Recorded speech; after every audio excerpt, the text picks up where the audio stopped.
The Lord then said to Noah, "Go into the ark, you and your whole family, because I have found you righteous in this generation.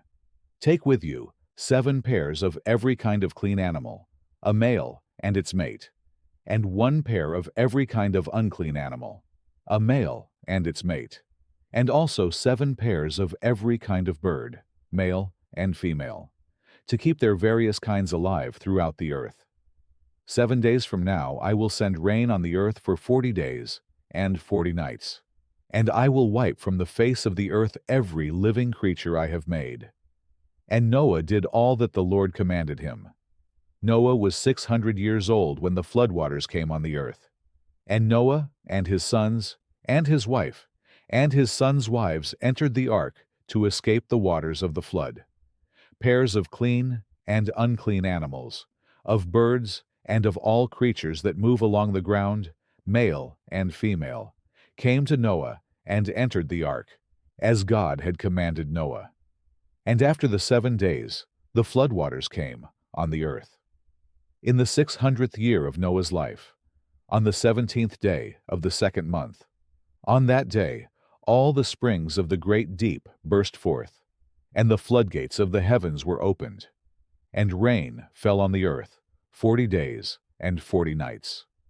On that very day, Noah and his sons, Shem, Ham, and Japheth, together with his wife and the wives of his 3 sons, entered the ark.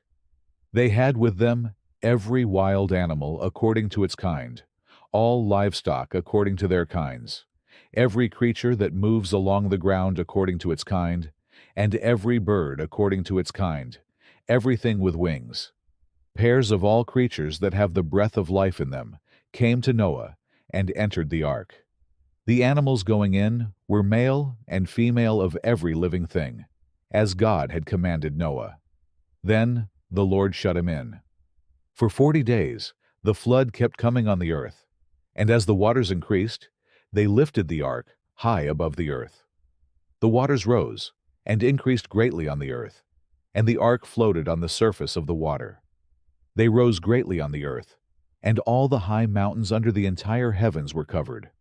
The waters rose and covered the mountains to a depth of more than 15 cubits. Every living thing that moved on land perished: birds, livestock, wild animals, all the creatures that swarm over the earth, and all mankind. Everything on dry land that had the breath of life in its nostrils died.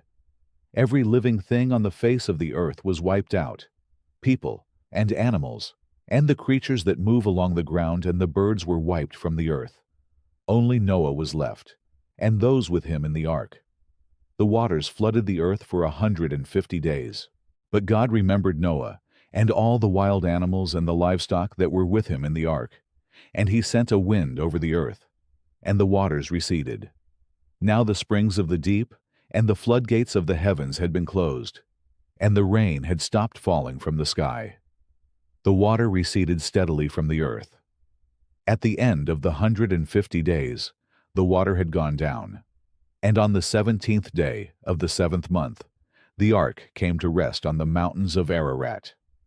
The waters continued to recede until the 10th month, and on the 1st day of the 10th month, the tops of the mountains became visible. After 40 days, Noah opened a window he had made in the ark and sent out a raven, and it kept flying back and forth until the water had dried up from the earth. Then he sent out a dove to see if the water had receded from the surface of the ground. But the dove could find nowhere to perch, because there was water over all the surface of the earth. So it returned to Noah in the ark. He reached out his hand and took the dove and brought it back to himself in the ark. He waited 7 more days, and again sent out the dove from the ark. When the dove returned to him in the evening, there in its beak was a freshly plucked olive leaf. Then Noah knew that the water had receded from the earth. He waited 7 more days and sent the dove out again, but this time it did not return to him. By the 1st day of the 1st month of Noah's 601st year, the water had dried up from the earth. Noah then removed the covering from the ark and saw that the surface of the ground was dry. By the 27th day of the 2nd month, The earth was completely dry. Then God said to Noah, "Come out of the ark, you and your wife and your sons and their wives. Bring out every kind of living creature that is with you, the birds, the animals, and all the creatures that move along the ground, so they can multiply on the earth and be fruitful and increase in number on it." So Noah came out, together with his sons and his wife and his sons' wives, all the animals and all the creatures that move along the ground, and all the birds, everything that moves on land, came out of the ark, one kind after another. Then Noah built an altar to the Lord, and, taking some of all the clean animals and clean birds, he sacrificed burnt offerings on it. The Lord smelled the pleasing aroma and said in his heart, "Never again will I curse the ground because of humans, even though every inclination of the human heart is evil from childhood.